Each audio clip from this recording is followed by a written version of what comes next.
Good morning बच्चों। जैसा कि अपना टॉपिक चल रहा था कार्ल मार्क्स, और कार्ल मार्क्स में आज हम करेंगे पूंजीवादी व्यवस्था का विश्लेषण और उसकी भविष्य के संबंध में धारणा।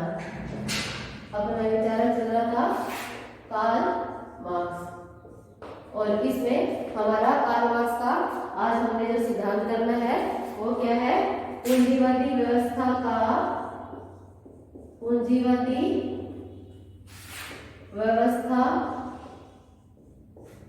विश्लेषण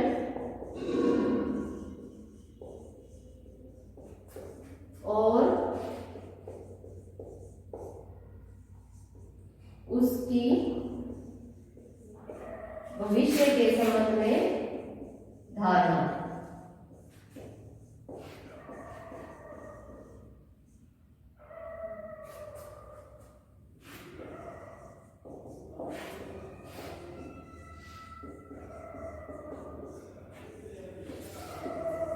इसको आज हम कंप्लीट करेंगे।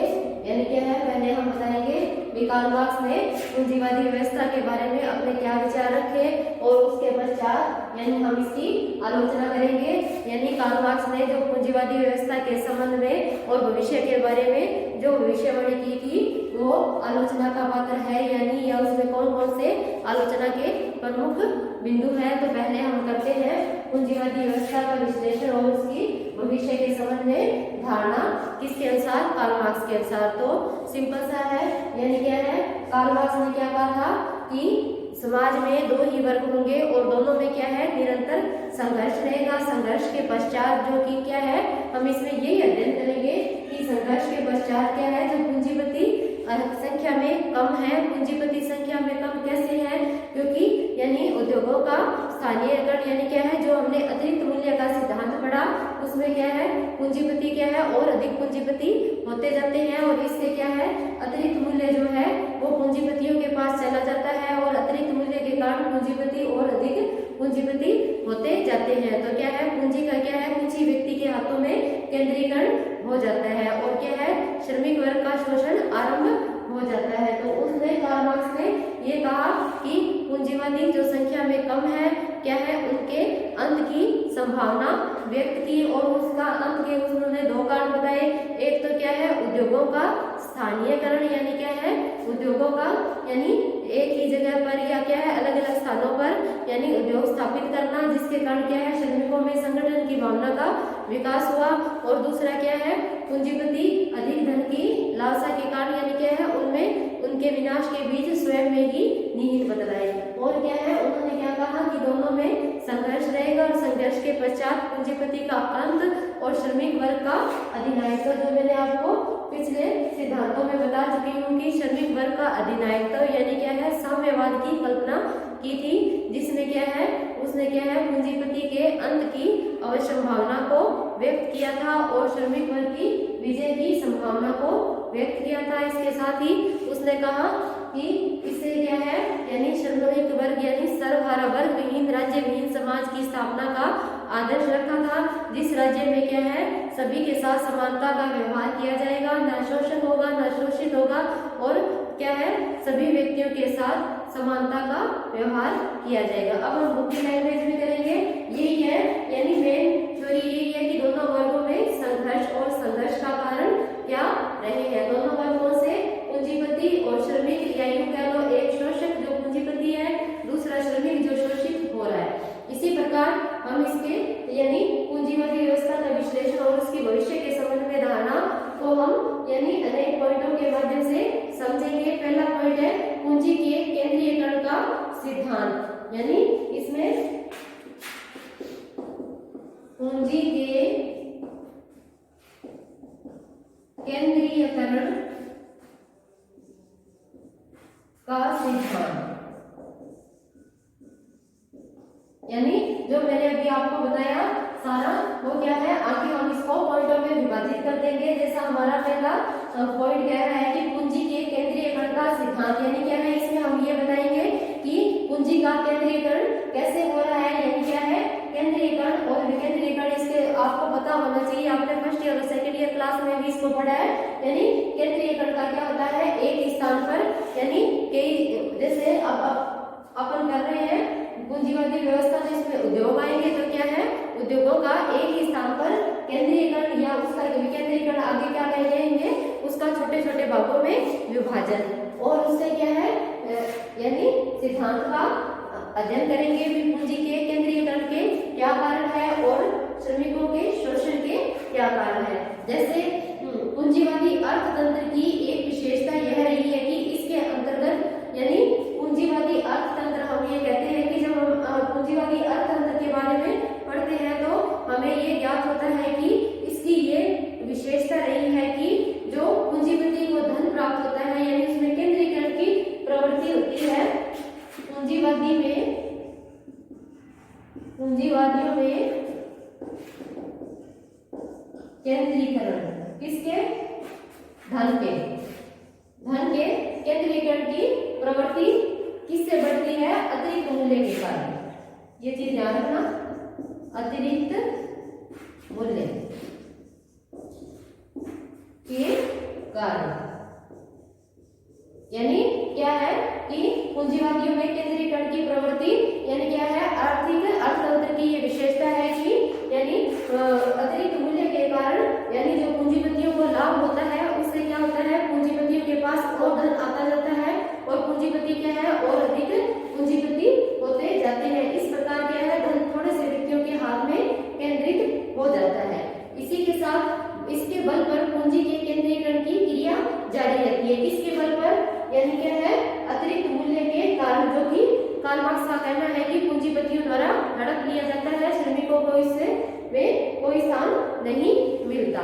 इसके साथ ही यानी इस बढ़ती हुई पूंजी के कारण, किस बढ़ती हुई पूंजी के कारण यानी अतिरिक्त मूल्य जो क्या है श्रमिक के द्वारा यानी यूं कह सकते हैं पूंजीपतियों के द्वारा हड़प लिया जाता है और ये अतिरिक्त मूल्य के कारण पूंजीपति और अधिक धनिक होते जाते हैं। और इसके साथ ही बढ़ती हुई पूंजी के कारण अधिकाधिक मात्रा में क्या होता है, उत्पादन होने लगता है, क्योंकि पूंजीपति जो होते हैं उनको अतिरिक्त मूल्य के कारण अधिक धन प्राप्त होता है और इससे क्या है यानी अधिक मात्रा में क्या है उत्पादन होने लगता है। तो अधिक मात्रा में जब उत्पादन होगा तो पूंजीपति क्या करेगा, उसके उद्योगों के लिए यानी जगह खोजेगा, यानी क्या है नए नए स्थानों पर उद्योगों को लगाएगा। और इसके साथ ही उन्होंने क्या कहा कि बाजार में प्रतियोगिता बढ़ती जाती है, यानी क्या कारण, पूंजीपति के अंत का कारण ये भी है कि यानी प्रतियोगिता बढ़ती जाती है और क्या है बड़े जो उद्योग होते हैं उनमें क्या है लागत मूल्य कम होता है और छोटे और जो निम्न मध्यम वर्गीय उद्योग है उनमें क्या है लागत मूल्य अधिक होता है। तो आप एक चीज ये ध्यान रखोगे कि लागत मूल्य जब बड़े स्तर पर कार्य किया जाता है तो उसमें यानी लागत मूल्य कम होता है और बचत अधिक होती है, और छोटे स्तर पर उद्योगों में क्या है लागत मूल्य अधिक होता है और उनको पारिश्रमिक भी कम मिलता है। इसके साथ ही यानी क्या है बड़े बड़े उद्योगों के सामने क्या है छोटे उद्योग टिक नहीं पाते, ऐसा कार्ल मार्क्स का कहना था। उन्होंने कहा कि निर्मित वस्तुओं का लागत मूल्य अपेक्षाकृत अधिक है और इसके साथ ही यानी प्रतियोगिता नहीं कर पाते, यानी क्या है बड़े बड़े उद्योग है जो पूंजीपतियों द्वारा स्थापित किए जाते हैं उनमें क्या है यानी माल भी अधिक मात्रा में यानी बनाया जाता है और क्या है लागत मूल्य और उनको यानी अतिरिक्त मूल्य भी अधिक प्राप्त होता है, तो उनके सामने क्या है छोटे उद्योग टिक नहीं पाते और इससे क्या है गलाकार प्रतियोगिता स्टार्ट हो जाती है। इसमें क्या है पूंजीपति यानी बड़े उद्योगों के सामने छोटे उद्योग टिक नहीं पाते, ऐसा कार्ल मार्क्स का कहना था कि पूंजी के केंद्रीयकरण का सिद्धांत। इसमें हम दूसरा पॉइंट पढ़ेंगे, श्रमिक वर्ग की निरंतर श्रमिक वर्ग की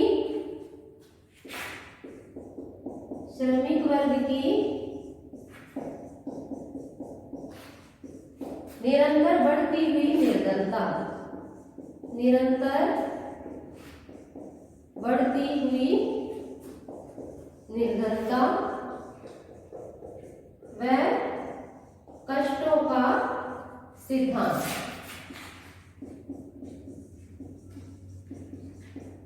इसमें यानी इस पॉइंट से समझ आ रही है कि कार्ल मार्क्स ने क्या कहा कि पूंजी के केंद्रीकरण से क्या है जो अतिरिक्त मूल्य के कारण पूंजीपति और अधिक पूंजीपति होते जाते हैं और क्या है उनके बड़े उद्योगों के सामने क्या है छोटे उद्योग टिक नहीं पाते प्रकार यानी क्या है पूंजी का केंद्रीकरण चलता रहता है और क्या है श्रमिकों का शोषण बढ़ता जाता है। तो इसका नेक्स्ट पॉइंट है कि श्रमिक वर्ग की निरंतर बढ़ती हुई और श्रमिक वर्ग क्या है और अधिक गरीब और निर्धन होता जाता है और उसके क्या है कष्ट बढ़ते जाते हैं। इस प्रकार कार्ल मार्क्स ने क्या है पूंजीपति वर्ग की यानी अंत की संभावना व्यक्त की थी। यानी क्या है निरंतर कष्ट सहन करते करते पूंजीपति क्या है यानी श्रमिकों के विरुद्ध क्रांति कर देंगे। और दूसरा क्या है पूंजीपति जो है वो अपने उद्योगों का जगह जगह स्थानीयकरण करने के कारण, क्योंकि अधिक मात्रा में पूंजी होने के कारण वो बाजार खोजेंगे, इसके लिए वो क्या है यानी दूसरे देशों में भी अपनी क्या है उद्योग स्थापित करते हैं। और इससे क्या है मजदूरों का स्थानीयकरण एक स्थान से दूसरे स्थान पर होता है। इससे मजदूरों में संगठन और एकता यानी का प्रभाव बनता है और वे अपने कष्टों के विरुद्ध आवाज उठाने लगते हैं। जैसे इस पूंजीवादी व्यवस्था में पूंजी के केंद्रीकरण के साथ साथ श्रमिक वर्ग की निर्धनता और कष्ट बढ़ते जाते हैं। इसके साथ ही पूंजी में वृद्धि के साथ साथ उद्योगों के नवीनीकरण की प्रक्रिया यानी क्या है यानी हम कह सकते हैं कि श्रमिक वर्ग के कष्ट और अधिक कैसे बढ़ते जाते हैं कि उद्योगों के नवीनीकरण की प्रक्रिया आप एक दोगे कष्ट होगा उद्योगों के नवीनीकरण की प्रक्रिया और इसके साथ ही क्या है मानवीय श्रम का स्थान किसने ले लिया मशीनों ने ले लिया। मानवीय श्रम का स्थान मशीनों ने ले लिया और इससे क्या है इन दो कारणों के कारण क्या है श्रमिकों के कष्ट में क्या है निरंतर वृद्धि होती गई और क्या है पूंजीपति के यानी जो पूंजीवादी है जो शोषक वर्ग है उनका अंत होना शुरू हो गया। जैसे श्रमिक वर्ग की निर्धनता और कष्ट बढ़ते जाते हैं और पूंजी के साथ साथ उद्योगों में नवीनीकरण और मानवीय श्रम का स्थान क्या है मशीनें ले लेती है और इस प्रकार क्या है श्रमिकों के कष्ट दिन ब दिन बढ़ते ही जाते हैं। और क्या है अधिक पूंजी अधिक उत्पादन और अधिक उपयोगिता, ये ध्यान रखोगे पूंजीपतियों के पास क्या है अधिक पूंजी अधिक उत्पादन और अधिक प्रतियोगिता, यानी बड़े उद्योगों के सामने छोटे उद्योग टिक नहीं पाते। ये तीन कारण भी प्रमुख रहे हैं अधिक पूंजी अधिक उत्पादन और अधिक प्रतियोगिता। इसके आगे हम क्या है अति उत्पादन और न्यून उत्पादन भी पढ़ेंगे। कई बार क्या है ज्यादा उत्पादन हो जाता है और कई बार उत्पादन बिल्कुल कम होता है, इसका हर्जाना भी क्या है श्रमिक वर्ग को ही बनना पड़ता है। इस प्रकार श्रमिकों के कष्टों में निरंतर बढ़ोतरी होती जाती है और इस प्रकार मजदूर वर्ग का अधिकाधिक दमन अधपतन और शोषण होने लगता है और इस कारण उसका असंतोष उग्र से उग्रतर होता जाता है। यानी क्या है इन कारणों के कारण श्रमिक वर्ग का असंतोष क्या है निरंतर बढ़ता जाता है। इसके आगे हम पॉइंट हम करेंगे आर्थिक संकटों की पुनरावृत्ति का सिद्धांत।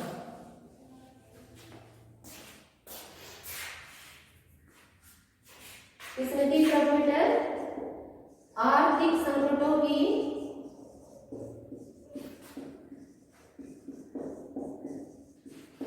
पुनरावृत्ति का सिद्धांत। यानी ऊपर वाले पॉइंटों में हमने अध्ययन किया कि इससे क्या है धीरे धीरे श्रमिक वर्ग क्या अति उत्पादन के कारण यानी क्या है श्रमिक वर्ग निरंतर निर्धन होता जाता है और उसके कष्ट बढ़ते जाते हैं। यानी क्या है पूंजीवाद के अनुसार पूंजीवाद की ऐसी प्रकृति होती है कि उसके अंतर्गत यानी आर्थिक संकट उत्पन्न होते रहते हैं। अब इसमें हम पढ़ेंगे अति उत्पादन और न्यून उत्पादन। आर्थिक संकट में यानी अति उत्पादन और न्यून उत्पादन, यानी इन दोनों चीजों का आप वर्णन करोगे। आर्थिक संकट के अंतर्गत यानी प्रवृत्ति यह होती है कि कभी क्या है माल अधिक मात्रा में उत्पादित हो जाता है, कभी इनकी संख्या बिल्कुल ही घट जाती है। जैसे क्या है इस पूंजीवादी व्यवस्था में समय समय पर अति उत्पादन और न्यून उत्पादन की समस्या उत्पन्न होती रहती है और क्या है कि इसका हर्जाना क्या है श्रमिक वर्ग को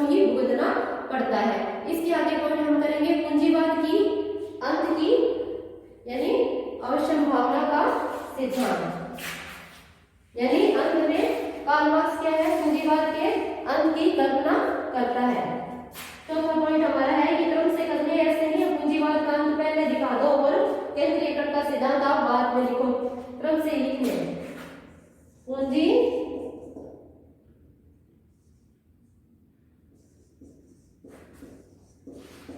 के अंत की अवश्य भावना का सिद्धांत, यानी इसके अंदर कार्ल मार्क्स कहता है कि श्रमिकों के कष्ट निरंतर इन कारणों से बढ़ते जाते हैं और क्या है, इससे क्या है, पूंजीपति क्या धीरे धीरे क्या है, अंत की ओर यानी अपने विनाश के बीच इसमें खुद में ही निहित है। क्योंकि क्या है, पूंजीपति निरंतर क्या है, श्रमिक वर्ग का शोषण करता रहता है और इससे क्या है, श्रमिक वर्ग में कष्ट और उनका धीरे धीरे पतन और अधःपतन होता जाता है। और श्रमिक दूसरा क्या है, उद्योगों के स्थानीयकरण के कारण क्या है, श्रमिक लोगों में यानी जागरूकता आती है और वह एक दूसरे यानी के सहायता के लिए या यूं कह लो अपने अधिकारों के लिए क्या है, पूंजीवाद के अंत के लिए विद्रोह कर देते हैं। इसी प्रकार बुक की लैंग्वेज में हम करेंगे, इसमें भी आपको 2 पॉइंट ध्यान रखने हैं, उद्योगों का स्थानीयकरण और पूंजीवाद तथा उसकी वस्तुओं का विश्व बाजार बनाने की इच्छा। यानी क्या है, पूंजीवाद के अंत के 2 पॉइंट आप अंडरलाइन करके लिखोगे। यानी पहला क्या है, उद्योगों का स्थानीयकरण, उद्योगों का स्थानीयकरण, और दूसरा क्या है, यानी उद्योगों का एक स्थान से दूसरे स्थान पर स्थानीयकरण भी पूंजीवाद के अंत का यानी कारण बनता है। और दूसरा क्या है, पूंजीपति द्वारा अपनी वस्तुओं के लिए विश्व बाजार खोज करना, यानी पूंजीपति आगे यानी अपनी वस्तुओं के लिए किसके द्वारा, पूंजीपतियों द्वारा अपनी वस्तुओं के लिए विश्व बाजार की खोज करना, ये भी इसके विनाश के प्रमुख कारण है। बाकी मैंने स्टार्टिंग में आपको जो थ्योरी बताई उसी हिसाब से लिखना है कि पूंजीवाद के यानी अंत की संभावना कार्ल मार्क्स ने व्यक्त की थी और श्रमिक वर्ग के अधिनायकत्व की बात उन्होंने की थी। पूंजीवाद व्यवस्था के इस विश्लेषण के आधार पर यानी मार्क्स इस निष्कर्ष पर पहुंचा कि क्या है, पूंजीवाद के अंत का यानी पूंजीवाद का अंत अवश्यंभावी है। यानी क्या है, पूंजीवाद का अंत जरूर होगा क्योंकि पूंजीवाद के कारण श्रमिक वर्गों का यानी निरंतर कष्ट बढ़ते जाते हैं। और दूसरा क्या है, उद्योगों के स्थानीयकरण यानी एक स्थान से दूसरे स्थान पर यानी उद्योगों का यानी स्थानीयकरण करना, या क्या यूं कह सकते हैं कि एक ही स्थान पर अनेक उद्योग स्थापित करने के कारण यानी श्रमिकों में यानी एक दूसरे के विचारों का आदान प्रदान होता है, उनमें जागरूकता बढ़ती है। दूसरा क्या है, यानी पूंजीपति के विनाश का कारण किसमें निहित है कि विश्व बाजार की खोज करना। इसमें पूंजीवाद व्यवस्था में विश्लेषण करते हुए मार्क्स इस निष्कर्ष पर पहुंचा है कि पूंजीवाद का अंत अवश्यंभावी है। यानी हम कह सकते हैं कि पूंजीवाद का अंत निश्चित ही है क्योंकि वो निरंतर कष्टों का सिद्धांत बना हुआ है किसका, श्रमिक वर्ग का। इसके साथ ही उन्होंने कहा कि सामाजिक विकास के जिन नियमों के अनुसार यानी पहले क्या थी, आदिम साम्यवादी अवस्था, दास अवस्था, सामंती अवस्था, उनका अंत हुआ है।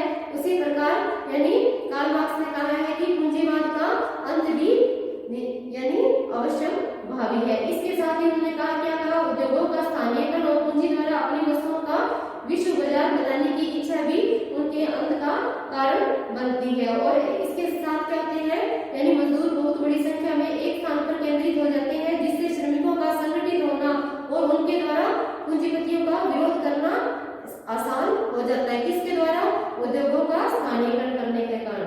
इसके साथ ही वस्तुओं का बाजार यानी विकसित देशों में वस्तुओं के बाजार बनाने की उनकी इच्छा होती है। ये भी यानी श्रमिकों के अंतर्राष्ट्रीय संगठन की स्थापना संभव हो जाती है। और कार्ल मार्क्स ने यह भी कहा था कि विश्व के श्रमिकों एक हो जाओ का नारा लगाया था जो कि श्रमिकों के लिए प्रेरणा स्वरूप बना। इसके साथ ही उन्होंने कहा कि दूसरी ओर क्या है, जो श्रमिक वर्ग है वो आर्थिक संकटों के कारण पूंजीपति की स्थिति असुरक्षित हो जाती है और दूसरी ओर अनेक कारणों से श्रमिकों की संख्या और दुखों में वृद्धि होती जाती है।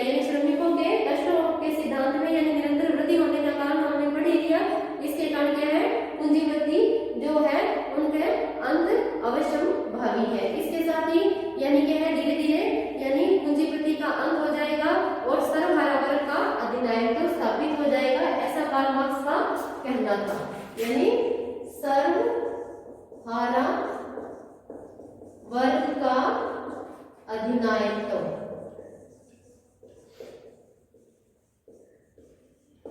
सर्वहारा वर्ग कौन सा है? श्रमिक वर्ग। और अधिनायकत्व यानी विजय, यानी संपूर्णता किसकी होगी?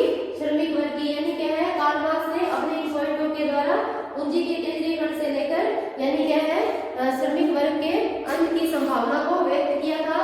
और उन्होंने क्या कहा था? साम्यवाद की कल्पना की थी कि वर्ग विहीन राज्य विहीन समाज की स्थापना का आदर्श प्रस्तुत किया था। इसके साथ ही यानी हमने इतने यानी पॉइंटों का इसकी अध्ययन करने के पश्चात यानी कई विचारक ऐसे हुए हैं जिन्होंने कार्ल मार्क्स के पूंजीवादी व्यवस्था के विश्लेषण का जो सिद्धांत है उनकी आलोचना की है। अब हम उनकी आलोचना का वर्णन करेंगे। इसका पूंजीवादी व्यवस्था का विश्लेषण और उसकी भविष्य के संबंध में धारणा की आलोचना।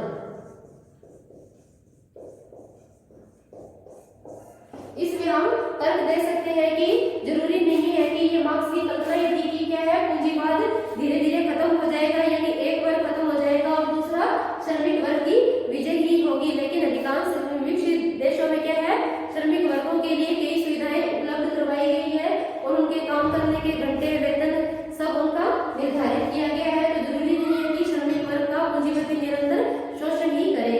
इसमें आलोचना का पहला पॉइंट है मार्क्स की यह बात कि पूंजीवादी व्यवस्था की भीषण प्रतियोगिता के परिणाम स्वरूप यानी मध्यम और छोटी श्रेणी के जो उद्योग है वो समाप्त हो जाएंगे। जैसा कि हमने पहले पूंजी के केंद्रीकरण के सिद्धांत में विशेषताओं में पढ़ा कि कार्ल मार्क्स का कहना था कि धीरे धीरे बड़े उद्योगों के सामने छोटे उद्योग टिक नहीं पाएंगे और वो प्रतियोगिता में क्या है यानी उनका उत्पादन यानी लागत मूल्य अधिक है और उत्पादन कम है। इससे क्या है मध्यम और छोटे उद्योग क्या है धीरे धीरे खत्म हो जाएंगे। लेकिन कार्ल मार्क्स का यह मानना गलत है। आजकल क्या है जो बड़ी बड़ी कंपनियां हैं उनमें क्या है छोटे और मध्यम उद्योग भी मिलकर साझा करके यानी व्यापार करते हैं। जैसे 19वीं शताब्दी के अंतर्गत आर्थिक संकट में संयुक्त पूंजी कंपनियों का विकास हुआ। क्या है जब आर्थिक संकट था, संकट के समय क्या है संयुक्त पूंजी कंपनियों का विकास हुआ, यानी निम्न और मध्यम श्रेणी यानी क्या है कई व्यापारी लोग मिलकर क्या है कंपनी का निर्माण करते थे यानी सहयोग से यानी कंपनियां चलाते थे। इसके साथ ही उन्होंने कहा संयुक्त पूंजी कंपनियों का विकास हुआ जिसके जिससे छोटे बड़े पूंजी मध्यम वर्ग और श्रमिक वर्ग सभी खरीद सकते हैं। यानी कार्ल मार्क्स की धारणा यहाँ गलत होती है कि उन्होंने कहा कि पूंजीपति ही यानी उत्पादन के साधनों के स्वामी होते हैं, जबकि क्या है आर्थिक संकट के दौरान संयुक्त पूंजी कंपनियों का विकास हुआ जिसमें मध्यम और निम्न श्रेणी के यानी जो उद्योगपति थे वे भी क्या है कल पुर्जे खरीद और सकते थे। इसके साथ ही उन्होंने कहा कि पूंजीवादी व्यवस्था के अंतर्गत बड़े पूंजीपति और छोटे पूंजीपति को समाप्त किए जाने के स्थान पर बड़े पूंजीपति और यानी छोटे पूंजीपति यानी कार्ल मार्क्स ने क्या कहा था कि जो पूंजीपति है उनके केंद्रीकरण के सिद्धांत में कहा था कि पूंजीपति यानी और अधिक पूंजीपति होते जाएंगे और श्रमिक वर्ग का शोषण जारी रहेगा। लेकिन इसमें यानी आलोचना में हम ये कहेंगे कि यह जरूरी नहीं है कि यानी पूंजीपति यानी श्रमिकों का शोषण ही करे। बड़ी कंपनियां और छोटी कंपनियां यानी सहयोग से भी काम कर सकती है। इसके साथ ही दूसरी आलोचना है मार्क्स के द्वारा पूंजीवादी व्यवस्था के परिणाम स्वरूप यानी कार्ल मार्क्स ने क्या कहा था कि श्रमिक वर्ग की निर्धनता का वर्णन किया है और श्रमिक वर्ग की निर्धनता के साथ ही उसने बढ़ते हुए कष्टों का भी उल्लेख किया है। और उन्होंने कहा जबकि वस्तु स्थिति यह है यानी वास्तविकता यह है कि पूंजीवादी और औद्योगिक दृष्टि से जो विकसित राष्ट्र है उनमें निर्धनता और क्या है श्रमिक वर्गों की स्थिति में सुधार हुआ है क्योंकि उद्योगों के यानी स्थापना के कारण क्या है कई लोगों को रोजगार भी मिला है। इसके साथ ही उन्होंने कहा कि इन पूंजीवादी राज्यों के द्वारा लोक कल्याण की धारणा को अपनाने के कारण यानी क्या है जो पूंजीपति राष्ट्र थे उनके द्वारा एक प्रमुख कारण ये बना कि लोक कल्याणकारी राज्य की धारणा अपना लेने के कारण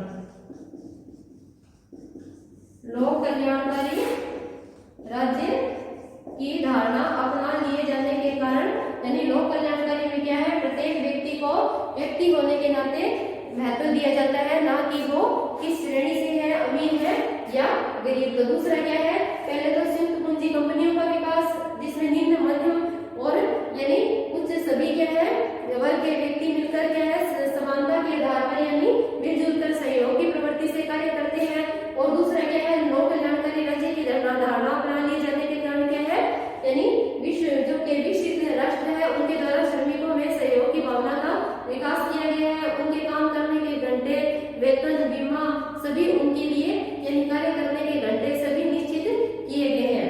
इसके साथ ही मार्क्स की यह भविष्यवाणी की तकनीकी ज्ञान के विकास में सर्वहारा वर्ग के सदस्यों में वृद्धि होगी। यानी क्या है, कार्ल मार्क्स ने कहा कि जो उद्योग है वो पूंजीपति जो है वो क्या है नए तकनीकी नई नई मशीनें लाकर क्या है छोटे उद्योग उनमें नष्ट हो जाएंगे।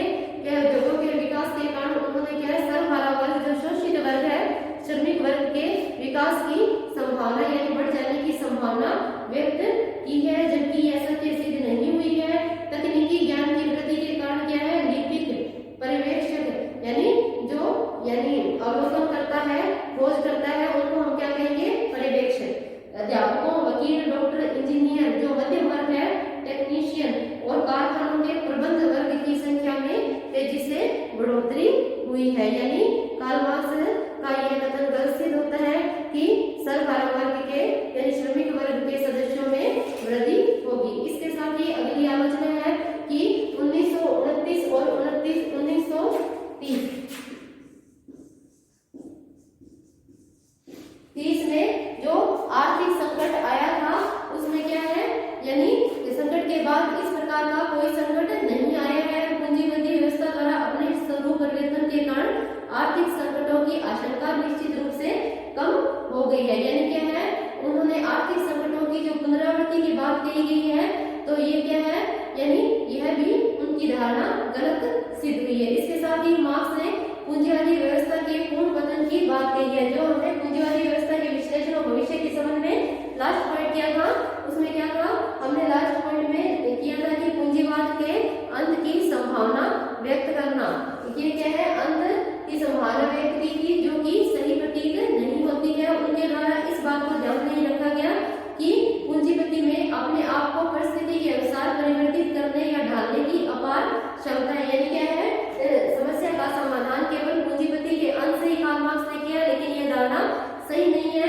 जबकि पूंजीवाद में सुधार की गुंजाइश है, वो सुधार करके यानी श्रमिकों के हित की साधना कर सकता है। 20वीं सदी का पूंजीवाद 19वीं सदी के पूंजीवाद से भिन्न अवश्य है, किंतु पूंजीवाद का पूर्ण पतन न होकर उनके स्थान पर यानी क्या है सर्वहारा वर्ग के अधिनायकत्व की बात करना भी उचित नहीं है। इस प्रकार आज हमने यानी कार्ल मार्क्स का सिद्धांत किया, पूंजीवादी व्यवस्था का विश्लेषण और उसके भविष्य के संबंध में धारणा और उसकी आलोचना की। नेक्स्ट हम करेंगे राज्य और शासन संबंधी कार्ल मार्क्स की विचारधारा। आज के लिए